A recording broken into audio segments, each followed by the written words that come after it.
Hello दोस्तों, welcome back. ओम नमः शिवाय। तो आज मैं आप लोगों से बात करूंगा, राहु जब आपके तुला राशि या तो फिर 7th हाउस में रहता है तो क्यों कहा जाता है कि इसे अफेयर होने के चांसेस होते हैं पर्सन को, खास करके आफ्टर मैरिज, जो कि एक अफेयर होने के ज़्यादा चांसेस बनते हैं करके। क्योंकि देखिए, तुला राशि हो या तो फिर आपका 7th हाउस हो, ये मैरिज से रिलेशन रखता है। बाकी कहीं पे भी राहु हो तो अफेयर के हमेशा चांसेस बनाता है, बट जब वो 7th हाउस में रहता है या तुला राशि में रहता है तो वो एक ट्रिगर पॉइंट होता है राहु के लिए कि हाँ, आफ्टर मैरिज भी वो अफेयर कर सके। तो इसके ऊपर काफ़ी ज़्यादा क्वेश्चंस थे। कुछ लोग मुझे बोल रहे थे कि ऐसा होता नहीं है, क्योंकि यूजुअली देखिए 99% एस्ट्रोलॉजर यही बोलेंगे कि अगर 7th हाउस या तुला राशि से अगर राहु का रिलेशन बन जाए तो एक्स्ट्रा मैरिटल अफेयर्स देता है करके। तो ये वीडियो में मैं आपको एक चार्ट के थ्रू समझाने की कोशिश करूँगा कि कैसे ये सारी चीज़ें होती है करके। तो देखिए, जब भी 7th हाउस में राहु होता है, कोई भी आपका जोडिएक साइन हो, 7th हाउस में राहु जब होता है तो देखिए, राहु क्या है? राहु वो चीज़ है जो डिससेटिस्फाइड रहता है, यानी कि सेटिस्फैक्शन जो है वो राहु को नहीं मिलता है। और राहु देखिए, अगर सेटिस्फाई हो जाए बेसिकली ऐसे ही कुंडली में बैठ के, तो फिर हमारे रहने का, हमारे जीने का, या तो फिर हमारी लाइफ का कोई पर्पस नहीं होता है। क्योंकि हम लाइफ में कोई भी चीज़ अचीव करते हैं ना, जैसे फॉर एन एग्जांपल दूसरों से ज़्यादा अचीव करते हैं या अपने आँखों से ही ज़्यादा, अपने आप से ही ज़्यादा अचीव करते हैं, वो बिकॉज ऑफ राहु ही होता है। क्योंकि राहु जो एक्स्ट्रा पुश हम लाइफ में जो करते हैं उस वजह से ही होता है। इस वजह से ही 7th हाउस में जब राहु रहता है तो फेम का कारक भी बन जाता है, आपके बहुत सारा लोगों से कनेक्शन का कारक भी बन जाता है, और एक तरीके से जो पब्लिक लव होता है वो भी बिकॉज ऑफ राहु ही मिलता है हमें काफ़ी टाइम पे। और जब ये तुला राशि में होता है तभी भी आपको ये चीज़ देखने मिलता है। तो यहाँ पे जो बात हो रही है राहु, अब वो मैरिज से भी रिलेटेड है, 7th हाउस या तुला राशि हो, किसी भी तरीके से देख लो, ये मैरिज से भी रिलेटेड है, वर्क से भी रिलेटेड है, और आपका ओवरऑल जो कि हम कहते हैं ना एक तरीके से कॉन्ट्रैक्ट्स या एग्रीमेंट्स, ये जो सारी चीज़ें होती है जो निगोशिएट करते हो आप, एक तरीके से दो जन मिलके जो काम करते हैं, वो भी ये दोनों हाउस से ही 7th हाउस और जोडिएक साइन तुला राशि से रिलेटेड होता है। तो जब यहाँ पे राहु आता है तो राहु सेटल नहीं होता। हमें पता है राहु अनप्रेडिक्टेबल होता है और सेटल भी नहीं होता है। तो जब ऐसा सिनारियो क्रिएट हो जाता है राहु के लिए, तो वहाँ पे आप कभी भी कोई चीज़ का सेटलमेंट नहीं देखोगे, यानी कि वहाँ पे कोई भी चीज़ काम शांतिपूर्वक आपको नहीं मिलेगा। इस वजह से ही तो राहु है, अनप्रेडिक्टेबिलिटी, और वहाँ पे कुछ एक्स्ट्रा हमें जो कि मिल सके। अगर हमें उस चीज़ से हमें सुख नहीं मिल रहा है जो करंट में चल रहा है, तो क्या हम पार्टनरशिप, अगर किसी का बिजनेस पार्टनरशिप है, क्या वो पार्टनरशिप ब्रेक करके कोई नई पार्टनरशिप में चले जाए, या तो वो पार्टनरशिप में आप हो तो क्या एक थर्ड पर्सन को भी लाया जा सकता है उस पार्टनरशिप में। तो ये सारी चीज़ें राहु ट्रिगर करता है, या तो फिर राहु बोलता है नहीं, मैं अपने से करने की कोशिश करूँगा, बट उसके लिए देखिए सूर्य और बाकी चीज़ों को भी देखना चाहिए। तो अब जो मेन मुद्दा है उस पर आता हूँ मैं, जो कि है रिलेशनशिप, यानी कि अफेयर जो आफ्टर मैरिज राहु देता है। ठीक है, तो इसको मैं क्लियर करता हूँ, आपको चार्ट के थ्रू क्लियर करता हूँ। तो देखो, आपके सामने एक चार्ट आ गया होगा, बहुत धूप हो रही, मुझे चश्मा पहनने दीजिए।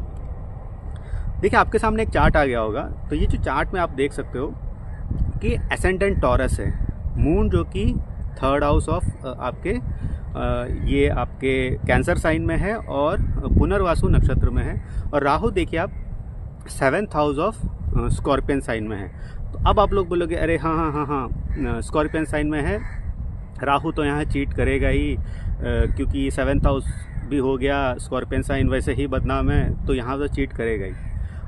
पूरी कुंडली को आप अच्छे से देखो, 11th हाउस में आप देखोगे कि जुपिटर एंड वीनस कंजंक्शन भी हो रहा है। जुपिटर वीनस कंजंक्शन हो रहा है, वीनस एक्सॉल्ट हो गया वहाँ पे।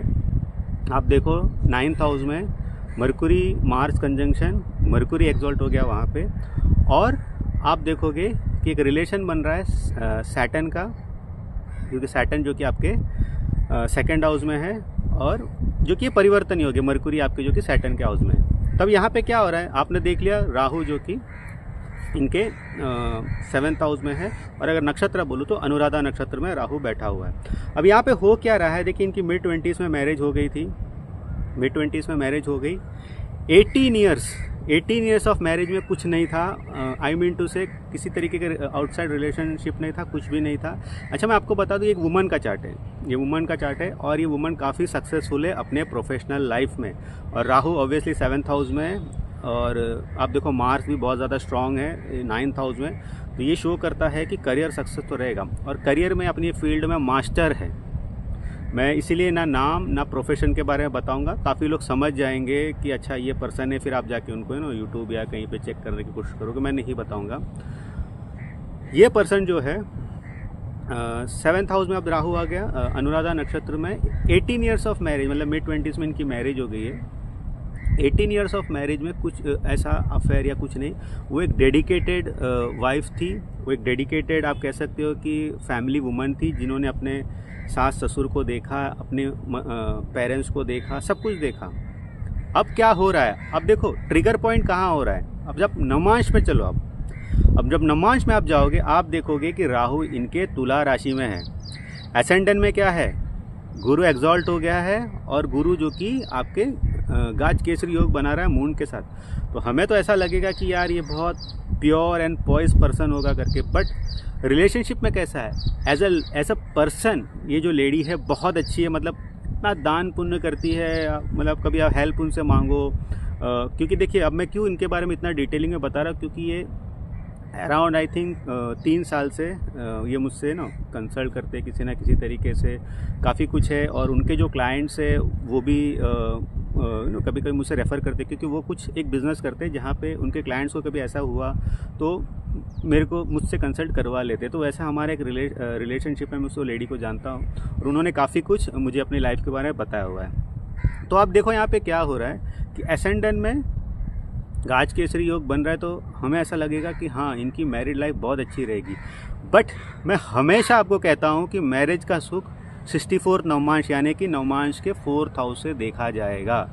और 4th हाउस में क्या हो रहा है, राहु आपके तुला राशि में आ गया है।